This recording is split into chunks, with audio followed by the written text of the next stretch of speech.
Many parenting books teach techniques: how to stop tantrums, how to get children to listen, how to improve behavior. But what if behavior isn't where transformation begins? What if trying to change behavior first is the reason why many parents feel exhausted? Hi, I'm Dr. Vasantha Reddi. After years in scientific research and more than 15 years teaching children, I came to realize that lasting transformation does not begin with parenting techniques. It begins with understanding ourselves and our children. That is why I created the Svadharma Framework, which brings together neuroscience, psychology, and the wisdom of Sanatana Dharma. If you're looking for a more mindful and connected approach to parenting, you're in the right place. In this video, I'm going to share the 5-step Svadharma Framework, a developmental approach that begins not with techniques but with understanding how children naturally grow. Let us first talk about why parenting techniques fail. Parents usually start, "My child isn't listening. What consequences should I use? What reward system should I use?"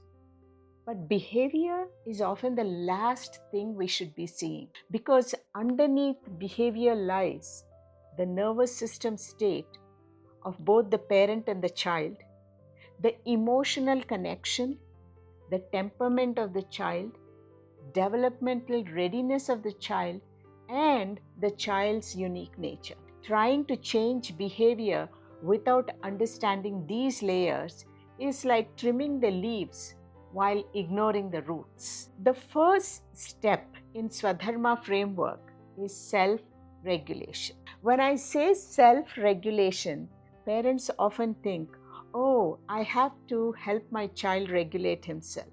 No, the self here is not your child. It is you regulating yourself. Why? Because children borrow our nervous systems before they build their own. When we are anxious, rushed, and irritated or reactive, children often become dysregulated. For example, suppose your child spills milk. One parent says, "Look what you have done. You never pay attention." The child freezes and cries. Another parent pauses and says, "Oops, it's okay. Accidents happen. Let's clean together." Same spilled milk, different parent nervous systems. Children learn regulation not from lectures, but from experiencing regulated adults. The second step in the Svadharma framework is co-regulation. It means children calm through connection. Before they can calm themselves, they borrow the parents' calm. For example, a 4-year-old falls while learning to ride a bike. Instead of saying, "Stop crying, get back on the bike," the parent says, "I know that hurts.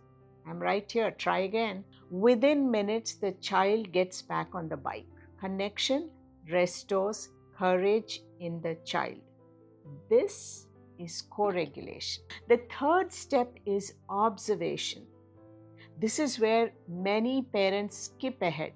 Observation means seeing without immediately judging or labeling. For example, one child constantly asks questions. Parents may label him as "he's difficult," but when you observe, the observation reveals that it is actually curiosity. Another child spends hours building Lego structures. Parents worry he doesn't socialize. Observation reveals deep concentration. Remember, labels hide the child. Observation reveals them. Step number 4 is nurturing. Once we understand the child, we can nourish their strengths. Not every child needs the same environment. For example, one child loves movement, another loves reading, a third loves helping people. If all three are forced into the same mold, Everyone struggles. Nurturing means helping children grow according to their nature, just as gardeners don't yell at roses for not becoming mango trees. Step 5 is guidance. Guidance is different from control. Control asks, how do I make my child obey? Guidance asks, how do I help this child grow? For example, a teenager wants independence. Instead of saying, no, because I said so, guidance sounds like, I understand why this matters to you. Let's think through the consequences together. You see, children don't need dictators, they need guides. So let's put it together. First is self regulation. Parents regulate their nervous system first. Second is co regulation, where your calm becomes your child's calm. Then observation. Just observation, no judgment, no labeling. This is followed by nurturing. Nurture your child's unique nature. And finally, guidance, not control. You guide your child's behavior. Notice something important here. Behavior comes at the end, not at the beginning. Because transformation happens only when you begin within. Imagine trying to teach a plant to bloom by pulling on its leaves. You cannot force growth. You create condition for growth by adding fertilizers or flowering foods, etc. Children are no different. Most parenting advice asks, how do I change my child? Svadharma parenting asks a different question. Who is this child? And how can I support their unfolding? Because children are not problems to solve. They are lives to discover. In my next video, we'll go deeper into the first step, that is self-regulation, and explore why your nervous system shapes your child's brain more than any parenting technique.